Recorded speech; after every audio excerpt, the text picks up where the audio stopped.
Abu-Bekir is another player who was watched by the Derby County scouts just a few weeks ago. But is he good enough to come and join Derby County? That's a big question on the lips of many people right now. But is he even a target for Derby County? These are things which we're going to have to assess and learn over the course of the next few months. Obviously, a lot of Derby County's targets and shortlists will be dependent on what division they are in. Now, as of recording this game, Derby County sit just 1 point outside of that safety position in the Championship, with a game against Plymouth coming up this upcoming weekend. Obviously, by the time you're seeing this, that game will have been played. Now, Abu-Bekir is a 22-year-old attacking midfielder who has Turkish citizenship but was born in Germany. He currently plays in the second division of the Bundesliga for FC Magdeburg. And you'll notice a common theme about the players I'm discussing over the course of the last few days. They all seem to play for FC Magdeburg. Now, he's a new arrival at Magdeburg, recently joining from SV Sandhausen,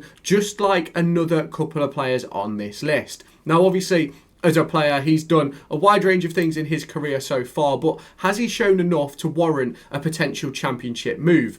Now, over the course of this season, he's made 18 appearances, scoring twice, collecting 1 assist and 1 yellow card, but he's only played 799 minutes. Now, obviously, that isn't great for minutes in general, but he is a player that is still growing and learning his role. He's played in a wide range of positions, though. He's played on the left-hand side and through the middle. He's played 7 times as a central midfielder, 4 times as a number 10, collecting 1 assist. He's played twice on the left wing with a goal, and then once in left midfield, which for transfer market is more of a left wing back position. Now, obviously, if we look at his career as a whole, he is a player who has the ability, for me, to go on to much, much better things.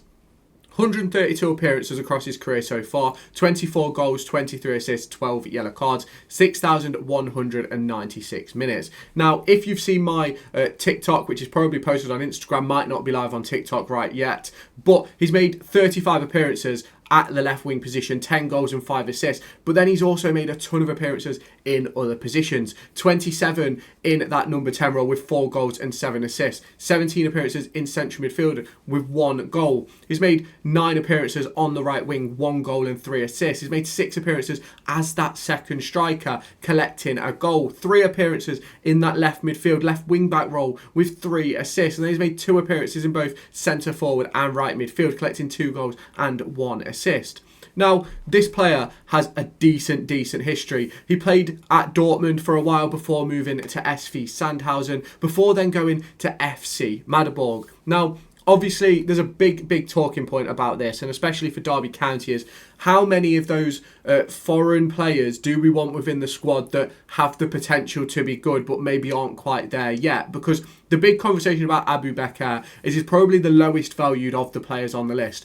£400,000 he's currently valued at, and for a 22-year-old, that is a really good deal. You look at a player like Kenzo Heldmine, who we bought in for £600,000 in the summer. Could Bekir follow in those footsteps? Now, obviously, the big question for me is all of this is purely going to depend on how John Eustace wants to set up next season. In my personal opinion, I don't think he's going to stick with the 3-5-2 that he's been playing, but I just don't think right now he has the players or the capabilities to do what he wants to do. Now, obviously, bringing in a player like Bekir is something which could obviously add tons and tons of potential to the squad, but it also then closes up that gap for a player like Owen Eames, a player like Cruz Allen, to be able to step into the first team. Now, obviously, looking at the squad depth chart, as we have done over the course of the last few weeks, it's not necessarily a bad thing adding more players into that midfield area or into the wide positions, which Bekir can obviously play as well.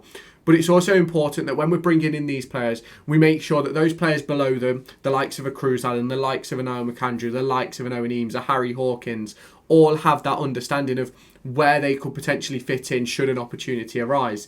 Now, obviously, the important thing for those youth players is getting that opportunity to arise in the first place. And obviously, at the moment with Derby County, you know there's a massive injury crisis, which means we're seeing the likes of Owen Eames and Charles Abu-Bekir on the bench.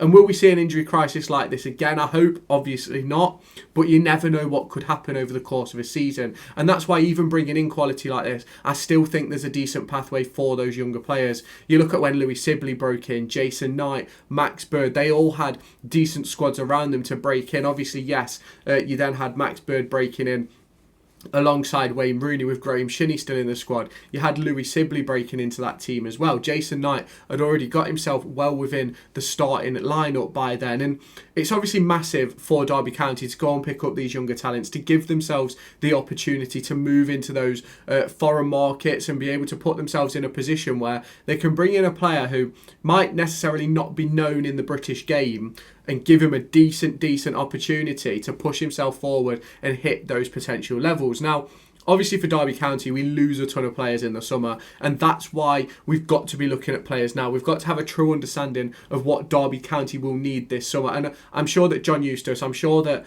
the recruitment team of Mark Thomas and those recruitment analysts and those scouts all know what they are looking for and how they're going to do it. In my opinion, right now, they're going to have 2 shortlists, 2 probably Excel documents with player names, clubs, lists of all sorts of data and things like that. It'll probably even be a little bit more in depth than Excel, to be completely honest with you, but it's one of those where they're going to have these shortlists where if we stay up, we go for these players. If we go down, we go for these players. And that's what Derby County need to make sure that they are set on, and they know which players will come depending on the division, or even if they'll come no matter the division. And that's why conversations maybe need to be had with agents as of right now to start to push those sort of questions like, you're right, well, would Abu move to Derby County if we went down to League One? Would Livran Burku move to Derby County if we go down to League One? These are all questions which need to be asked so that we know where to put them within the list. Now, obviously Derby County can put them in the list anyway, and it's just a big thing about whether the player would want to make the move. Obviously, Derby County at the moment are on back-to-back victories as of recording this video and heading towards a potential survival season, which over a week or so ago, as I'm recording this video, looked near on impossible. The quality was out of the squad due to a lack of confidence, and the passion just didn't seem to be there. But that turning point for John Eustace is something that will really entice players into this club. You look at the way he did with Birmingham, you look at what he did with Blackburn, made sure they survived in the Championship and then made them playoff pushers. And that's what Derby County could potentially hope for next season. Now, ultimately, the main aim for Derby County will always be making sure that we're a stable Championship club. But if we can push on for promotion, that'll be an absolutely massive opportunity for Derby County. And could Abu-Bekir, could Livran Burku, Martin Cars, could they all impact Derby County's ability to do that? Absolutely. Now, Derby County have a wide range of positions to fill this summer. Bekir is one of those players who could absolutely fill a role for Derby County. Now, if you have not done so already, let me know your thoughts down in the comments on this potential signing. Also, hit that subscribe button, turn on that notification bell, and hit the like button as well to help push this video to brand new audiences. There's been a massive push for Derby County over the course of recent weeks. Can we have a massive push to the finish line to stay in the Championship? That Stoke game at home is looking ever so enticing, and are we going to be up and safe before then? Let me know your thoughts down in the comments. If you have not done so already, hit that subscribe button, turn on the notification bell, let me know your thoughts down in the comments, and I'll catch you in the next one.